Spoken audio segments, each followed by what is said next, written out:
నేను ఏదైతే డ్రీమ్స్ కనున్నానో ఇప్పటివరకు చాలా మంది చుట్టుపక్కల జాబ్స్ ఇవన్నీ కూడా చేస్తున్నారు. 30 సంవత్సరాల నుంచి 60 సంవత్సరాల వరకు కూడా కష్టపడుతున్నారు. కానీ ఎటువంటి జాబ్స్ ఏమీ కూడా తన లైఫ్ స్టైల్ అనేది ఏమీ మార్చలేదు. అయితే ఇంటికి బట్టకి లోడ్ అయితే చూపించలేదు కానీ లైఫ్ స్టైల్ మార్చలేదు. అది అనేది నాకు క్లియర్ అయింది. మా చుట్టుపక్కల కూడా చాలా మంది ఒక ఆర్మీ పర్సన్ తను కూడా కరోనా సిచ్యువేషన్ లో కూడా తాను ఎక్స్పైర్ అయినా సరే తన ఫ్యామిలీ కూడా ఎటువంటి సెక్యూరిటీ ఏం లేదు. వాళ్ళ పిల్లలు కూడా నార్మల్ గానే ఉండడం జరిగింది.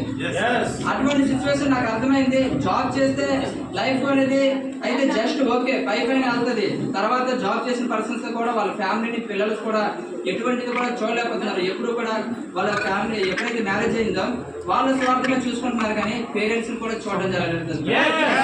అయితే అటువంటి సమయంలో నాకు అర్థమైంది ఇటువంటి జాబ్ చేస్తున్నాను కదా నా రిలాక్స్ కూడా నేను కూడా జాబ్ చేస్తే ఈ విధంగా అవుతుందా.